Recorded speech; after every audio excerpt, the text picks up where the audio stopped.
How's it going, guys? My name is Zach with the Movie Castle, and today we're going to be taking a look at VHS Viral. This is from 2014 and is the third film in the VHS series, and for quite some time was the last one. Shudder would eventually revive the series, but for the longest time this was a trilogy, and this movie has a reputation behind it. A lot of people really hate this movie, and judging from the fact that we wouldn't get part 4 for a while, a lot of people were saying this killed the franchise. And to be honest, until I watched it for this review, I had steered clear of it.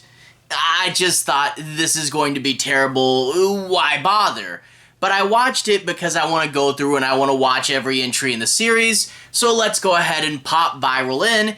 And for a lot of things that are kind of like, oh, this is the worst one ever, it didn't quite live up to that level of badness. I can totally see where the criticisms are coming from, and this movie is not as good as the last two VHS. It doesn't have the right tone, and it's not near the same level of quality. But it's not the worst movie ever either. There's some moments that I'll definitely remember. I watched through it without pausing it too many times, and I did have a bit of dumb fun. But that's also the thing. Dumb fun. This movie's kinda stupid. There's just some weird decisions that don't quite work. Some of the shorts go for humor, which wasn't the best decision, and it really is missing a lot of what made VHS VHS. I mean, even things like VHSs. I mean, we are called viral after all. But in the past movies, people had found tapes, and the tapes triggered shorts. Here, the host segment doesn't find tapes. They just kind of appear on his footage through some static, and then we're awkwardly shifting into a short. We don't get that imagery, that iconography. There's no big stack of TVs. It kind of does this weird thing with a ice cream truck chase sequence that's super random, and the way it ties into the first movie just doesn't really work for me. And yeah, there's some decisions. The thing with VHS is VHS was grungy, it was hard as nails, it was legitimately scary just because it would go so hard R. There is tension knowing that nothing was actually safe. VHS 1 and 2 had some teeth. In this one, the teeth are filed down a bit.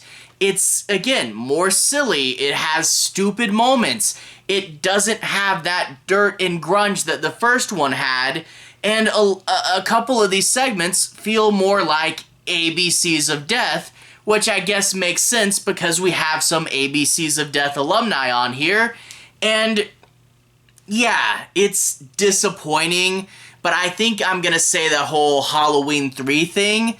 If this had just been called Viral and wasn't part of the VHS series, you would watch it and say, yeah, that's kind of dumb. It's not as good as VHS, but feels a little bit like it, and it had some fun moments. So I do think this is worth a watch. I don't think it's as bad as everyone says it is. There's some redeeming value.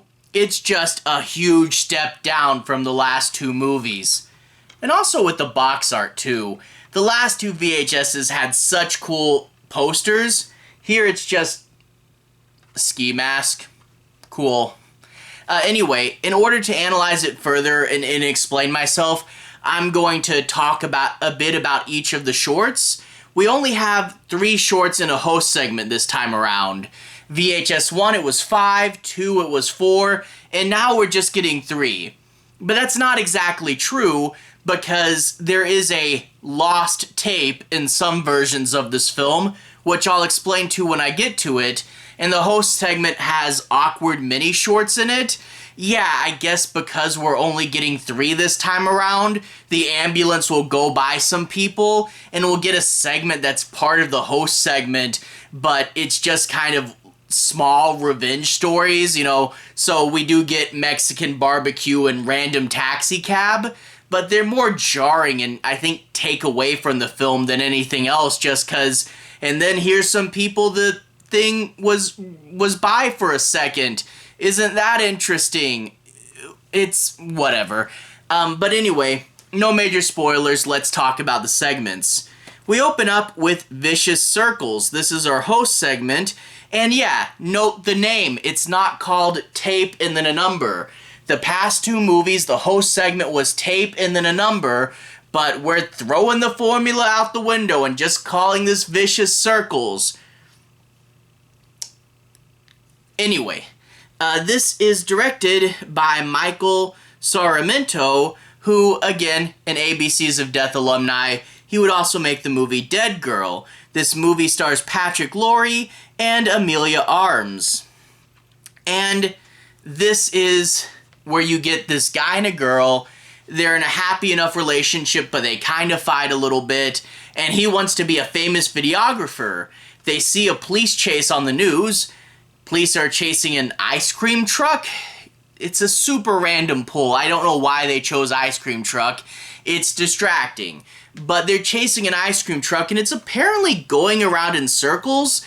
I don't know how they can't catch it if they know where it's going. Just put up a roadblock literally anywhere on the circle, and you'll eventually stop it. But they can't figure that out. Anyway, the guy goes, if I shoot this on film, I'll be famous. Buddy, the news has already got cameras on the scene. You're not no. But go ahead and try, whatever. His girlfriend warns him not to. He goes outside anyway, and he sees a lot of people are filming this on their phone. There's a real half-hearted message about attention-seeking internet culture that ultimately goes nowhere, but it's in the movie. And we also get the connection to the past VHS movies. Remember in VHS 2, where the guy was on an internet community sharing VHS tapes? He had been uploading them to his computer? Well, apparently that's caused some sort of internet cursed video to be wreaking vague havoc. We see randomly on people's phones, this video just kind of appears, and it's clips from the old VHS movies. You see the girl from Amateur Night most prominently. So something cursed video and bad things kind of happen. We get the ambulance and the two random revenge stories that I guess are caused by this cursed video. And it's cool to see there is some connection, and I do like it references like that's what they were doing in VHS 2, putting these on the internet. But it really doesn't amount to anything. Anyway, ice cream truck will scoop up this guy's girlfriend, and he chases after it on a bike. This is a police chase with automobiles, and you're trying to keep up on your bike? Good luck, buddy. You can try that as well. Anyway, this host segment is just kind of a mess. It's a weird idea, and we don't get that VHS thing of giving us some scumbags and having them find a mountain of staticky TVs. They don't find VHS tapes in a VHS movie. The shorts just kind of appear, and you're losing a large part of what made your franchise iconic. Give us those dang VHS tapes. I'm watching VHS. So the connective tissue is just kind of whatever. That's the host segment. After that, we have the segment Dante the Great. Dante the Great is directed by Gregg Bishop, who would direct the first VHS spin-off, Siren. So apparently they liked him enough to work with him again. This stars Justin Wellborn and Emmy Argo. And this is about a magician. It's kind of set up as a mockumentary where people are talking about Dante the Great, and you get a few hints, like they're talking to his assistant, and they kind of hint that something horrible happened, and they're piecing the footage together, and you also see the police finding a bunch of VHS tapes. Kind of weird they didn't find the VHS tapes in the host segment. At least we get a few VHS tapes in one of the segments in a movie called VHS, but they find the tapes and hint that there's something horrible on them. And yeah, this guy Dante, he wanted to be a magician. He found a real magic cloak, and it can like teleport things and do real magic. And in one of his shows, he transported the audience from New York to Las Vegas, and it's super powerful, and he's one of the most famous magicians in the world. And eventually the cape will say, "Feed me, Seymour," and now he has to start seducing beautiful women and letting the cape eat them. And it's okay, you know, they'll get the assistant who kind of figures the whole thing out, and it has a fun little special effects ending.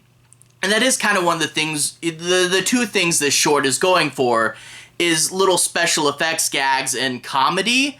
Honestly, this feels more like a darker corridor skit on YouTube than it does a VHS short. But you get little things, and some of them are visual effects, some of them are cutaways. They give you little magic tricks, and it does eventually go into more of a bigger, over-the-top magic trick session at the ending.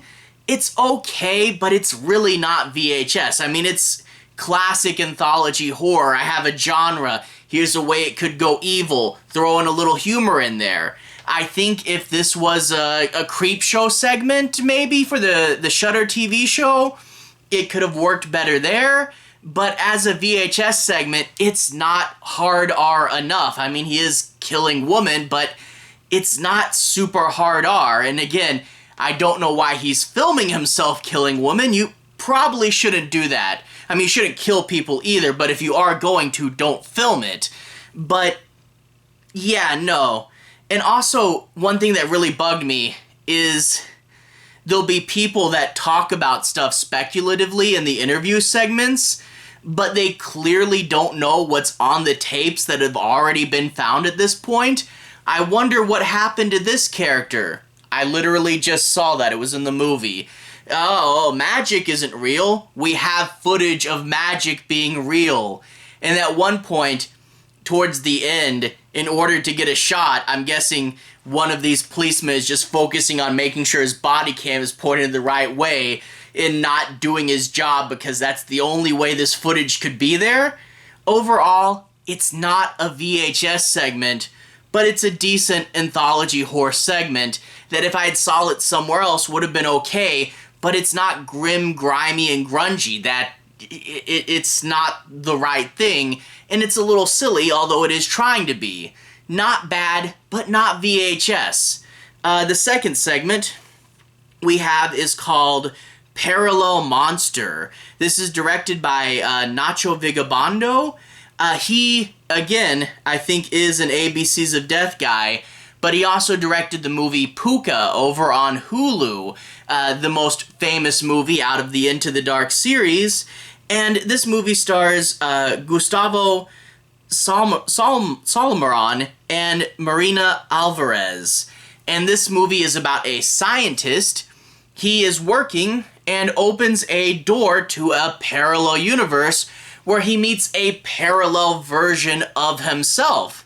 That's a fun idea. The two decide, hey, let's swap places and explore each other's universe for 15 minutes, and then we'll meet back here. I know he's yourself, but you literally just met this guy. Way too much trust. And of course it's going to go wrong.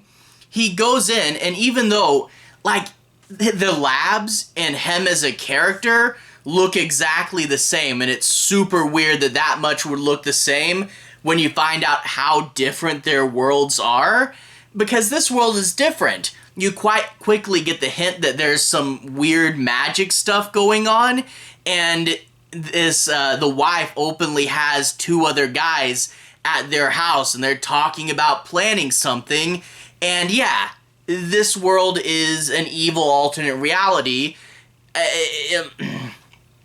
I'll get to what it is. I won't spoil it.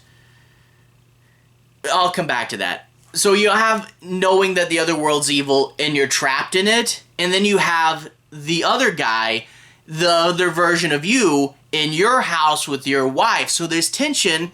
Will you escape? And what will the other guy do? Overall, I think the first half or so of this short is good, but then I won't spoil what happens, but this kind of becomes a trauma movie. And trauma movies are fun, but they're shot to be fun, and when you put it in, you know what you're getting yourself in for.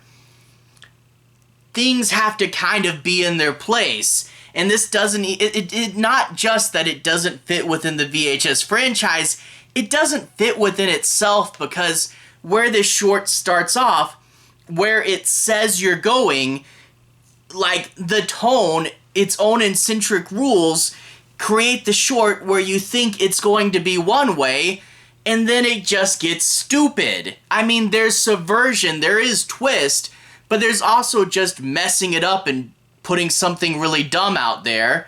And boy, does the ending of this short, when you see what the real villain is so flippin' stupid. If the beginning of the short was this way, I would say this is way too cheesy for VHS, but whatever, dumb, silly fun. But honestly, if they hadn't ended it how it was, and it was more serious, dramatic tension with the characters trading places, it would have been totally fine. It would have been quite good. It's an interesting idea that when you see what you're dealing with just takes an ultimate nosedive and really crashes. I get trying to be edgy, but everything to its time and place, and this didn't belong in VHS and didn't belong in this short even. Whatever. It's an okay short that crashes and burns super hard. Up next we have Bone Storm. Bone Storm, directed by Aaron Moorhead and Justin Benson, who would later go on to make the movie Synchronic, which is a pretty fun time travel movie. We also star Nick Blanco and Chase Newton.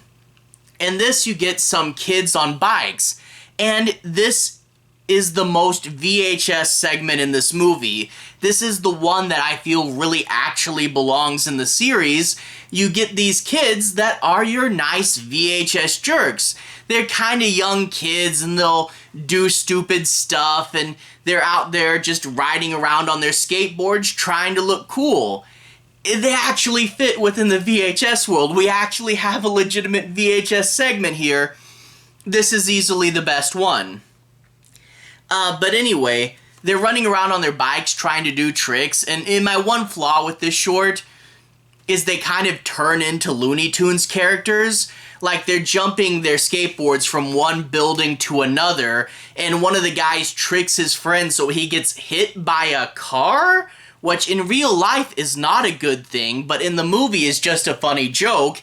Later on, they go to a fireworks vendor, and they're literally holding out what looks like sticks of dynamite. And I'm like, these are VHS characters, but in like Looney Tunes logic. Whatever.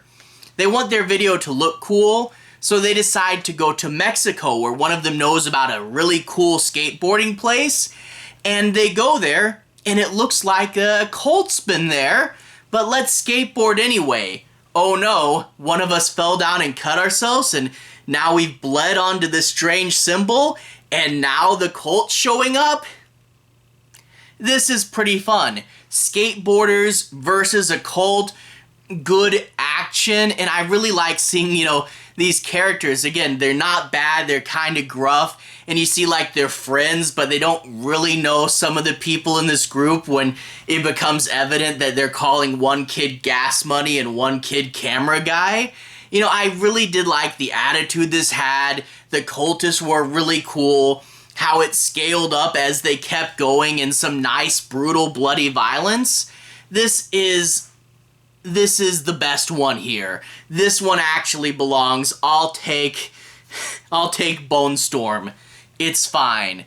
And that would be the end. That's your 3 segments. There you go. But again, the magical 4th segment. Now, this apparently was kind of a cut segment, but it did make it into some of it. Let me start at the beginning. The short I'm talking about is called Gorgeous Vortex. It's directed by Todd Lincoln, who would also make the movie The Apparition. And from what I gather, this was cut, but in some cuts of the film was placed after the credits. Now, my DVD lists this as 81 minutes, but from what I gathered, that's the runtime of the movie without Gorgeous Vortex. But if you stay till after the credits, my DVD does feature it. I checked on Amazon Prime, they don't. So some cuts of the movie will have this at the end, some cuts of the movie won't. So it's kind of the lost short, it's kind of a deleted scene. It's there, it's not there, whatever. It's not great either. Basically, you get this woman and she's assaulted by some like eyes wide shut people. They actually all wear these blank white masks, which they don't have the red skull face, but I'm guessing that's what the front of the DVD is an homage to. They all have these white masks and they assault her. And then we get artsy transitions where we see her dead in several different locations and her wandering around these buildings and then maybe her encountering something else towards the end of the film. It is really artsy, not the right tone for VHS, and I read through the comments on YouTube. If you don't have this short wherever you watched it from, I did find it on YouTube, but all the comments were saying stuff along the lines of, this is like first year college videos. It's just trying to be cool and atmospheric and going on way too long and not really saying as much as it thinks it's saying.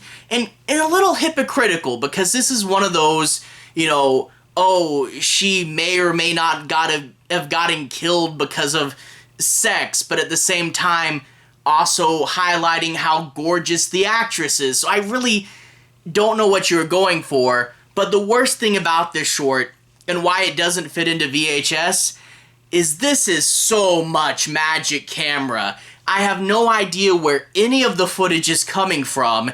It's just there, and just because you ran a VHS filter over it does not mean it's found footage. It's whatever, take it or leave it. After the credits is, I think, a good place for this one. Anyway, VHS Viral, it had some moments. You know, like the Magician one wasn't bad, it just didn't fit. The Parallel Universe one was good to start off with, then got really stupid. And the Skateboarder one was totally fine. It's just an okay movie that doesn't really fit within the franchise like it's supposed to, doesn't have the right feel or tone.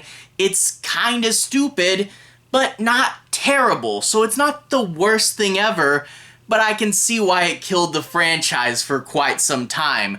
But eventually VHS would come back thanks to Shudder, and from what I gather, at least the first one of those was pretty good. I'll be watching those pretty soon, because I do like this franchise, and I haven't seen the Shudder ones yet either. Anyway, to everyone who's watched so far, thank you for watching. To everyone who's liked and subscribed, thank you. You really are helping the channel out. I'll leave a relevant playlist on the bottom. This should be my found footage playlist where you can see me review the first 2 films in this series, as well as other found footage movies. Anyway, have a good day. I'll see you guys again very, very soon. Relevant playlist on the bottom. Have a good day now.